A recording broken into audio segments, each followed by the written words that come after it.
राजनीतिक गलियारों से 2027 विधानसभा चुनाव को लेकर एक ऐसी खबर निकलकर सामने आ रही है कि जिससे समाजवादियों में तो खुशी की लहर है, परंतु कांग्रेस में सबके चेहरे लटक गए। और यूपी 76 न्यूज की इस खबर से तो मानो फर्रुखाबाद कांग्रेस में धमाका होने वाला है। लुईस खुर्शीद के समर्थकों पर तो पहाड़ टूटने वाला है। सूत्रों की माने तो लोकसभा चुनाव 2024 की तरह विधानसभा चुनाव 2027 में भी कांग्रेस मुंह ताकते रह जाएगी और सपा जिले की चारों विधानसभाओं में अपने प्रत्याशी घोषित कर देगी, और प्रत्याशी भी ऐसे कि जिले की चारों विधानसभा इस बार सपा के खेमे में जाती दिख रही है। तो यूपी 76 न्यूज की इस खबर को जरा ध्यान लगाकर सुने और खास तौर पर कांग्रेसी इस वीडियो को 2027 विधानसभा चुनाव तक सेव करके रख लें, क्योंकि चुनाव के दौरान इसी वीडियो को लेकर यूपी 76 न्यूज करेगा कांग्रेस से सवाल। तो दोस्तों नमस्कार, मैं इरशाद अली और आप देख रहे हैं यूपी 76 न्यूज, खबर हमारी दुनिया तक।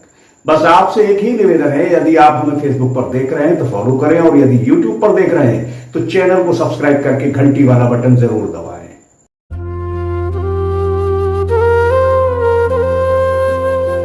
उत्तर प्रदेश के जनपद फर्रुखाबाद में विधानसभा चुनाव 2027 को लेकर चारों विधानसभाओं में प्रत्याशियों की दावेदारी को लेकर गुणागणित शुरू हो गया है। वहीं कांग्रेस गठबंधन के दम पर फर्रुखाबाद की सीट पर खुद चुनाव लड़ने की जुगत में है। बता दें कि जिले में भाजपा और सपा में आमने सामने मुकाबला है। वहीं कांग्रेस गठबंधन के दम पर अपना संगठन न होने के कारण सपा के संगठन के कांधे पे बंदूक रखकर निशाना लगाने की जुगाड़ में है। आपको ये भी बता दें कि लोकसभा चुनाव 2024 में फर्रुखाबाद से पूर्व विदेश मंत्री सलमान खुर्शीद के चुनाव लड़ने की संभावनाएं थी, परंतु सीट शेयरिंग से पहले ही सपा ने अपने प्रत्याशी घोषित कर दिए। इसके बाद कांग्रेसियों ने काफी हाथ पांव मारे और ठीक ऐसा ही 2027 विधानसभा चुनाव में होने का अनुमान लगाया जा रहा है। और जिले में सदर सीट से धुआंधार प्रत्याशी सपा मुखिया से अंदरूनी तौर पर मुलाकातें कर प्रत्याशी के रूप में ताल ठोक रहे हैं।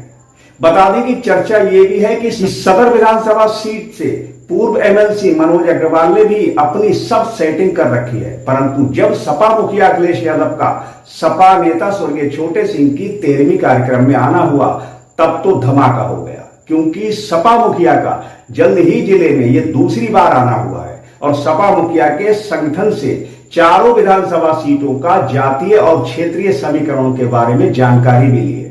खास तौर पर सदर विधानसभा सीट पर समीकरणों को देखते हुए रणनीति को धार देने को कहा है। और इसी गुणागणित में पूर्व स्वास्थ्य मंत्री अनंत कुमार मिश्रा उर्फ अंटू मिश्रा की सपा मुखिया से गुपचुप मुलाकात कांग्रेस की उम्मीदों पर पानी फेर रही है। बता दें कि इस बार सपा ऐसे प्रत्याशी को मैदान में उतारेगी जो जातीय और क्षेत्रीय समीकरणों में फिट बैठता हो, और अंदाजा लगाया जा रहा है कि इस बार सदर सीट पर मुस्लिम और ओबीसी मतदाता निर्णायक भूमिका अदा करेंगे, और कुर्मी शाह, लोधी, लोहार आदि पिछड़े वर्गों के साथ साथ ब्राह्मण, ठाकुर और मुस्लिम मतदाता की भाजपा से नाराजगी सपा को सीधा फायदा पहुंचाएगी। बता दें कि लुईस खुर्शीद केवल ब्राह्मण और मुस्लिम के भरोसे हैं, परंतु मुस्लिम मतदाता लुईस खुर्शीद को बिल्कुल पसंद नहीं करता। वहीं मुस्लिम मतदाताओं का रुझान पहले से ही सपा की ओर रहा है, जिसने पहले भी सपा का साथ दिया, और अब सपा की ओर से एकजुट करने की कवायद भी बड़ी तेज हो गई है। और ऐसे में अंटू मिश्रा की सपा मुखिया से मुलाकात के यही मायने निकाले जा रहे हैं। चर्चा है कि सपा ब्राह्मण चेहरे पर दांव खेल सकती है, और अंटू मिश्रा पहले भी चुनाव जीत चुके हैं, साथ ही अनुभवी और वरिष्ठ नेता है, और सदर सीट का गुणागणित भी उन्हें मजबूत स्थिति में लाकर खड़ा करता है, क्योंकि सदर सीट पर 60% मतदाता ओबीसी और मुस्लिम समाज से आता है। इसमें लोधी, शाक्य, कुर्मी, लोहार पिछड़े वर्गों के साथ ही ये वर्ग भाजपा की नीतियों से नाराज बताया जा रहा है। खासकर जनप्रतिनिधियों की अपेक्षा और महंगाई, बेरोजगारी, आरक्षण और धार्मिक कार्यक्रमों के चलते। बता दें कि सदर सीट पर तो ब्राह्मण समाज काफी समय से अपने आप को राजनीतिक रूप से अपेक्षित महसूस कर रहा था। यदि अंटू मिश्रा जैसे गद्दावर नेता को सपा मैदान में उतारती है तो ब्राह्मण सपा के पक्ष में मुड़ सकता है। अंटू मिश्रा की प्रशासनिक दक्षता, सरल छवि और पुराने लोगों से उनका अभी तक जुड़ाव यह साबित करता है कि अंटू मिश्रा के रूप में सदर सीट के ब्राह्मणों को भी अंटू मिश्रा स्वीकार है।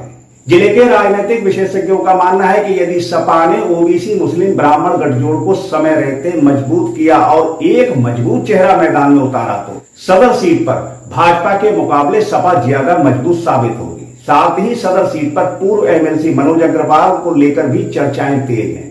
इसीलिए सदर सीट की सियासत की पटकथा तेजी से बदल रही है, जहां लुईस खुर्शीद दूर दूर तक दिखाई नहीं दे रही और सपा मुखिया इन समीकरणों को भांप गए। वो जान गए हैं कि ओबीसी और मुस्लिम मतदाताओं की भूमिका अहम रहेगी और ब्राह्मण चेहरा भाजपा से नाराज वर्ग और सपा के लिए फायदेमंद रहेगा।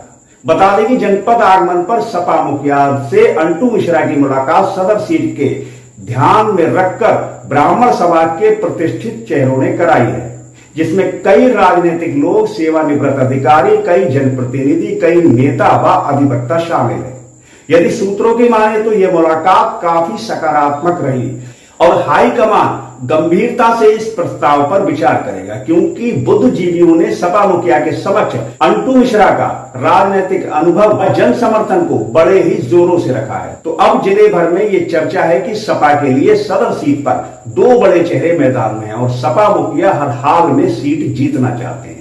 तो अब कांग्रेस के गठबंधन का क्या होगा, साथ ही पूर्व विधायिका लुईस खुर्शीद का क्या होगा, ये आप हमें कमेंट करके बताएं और देखते रहें यूपी 76 न्यूज, क्योंकि खबर हमारी दुनिया तक।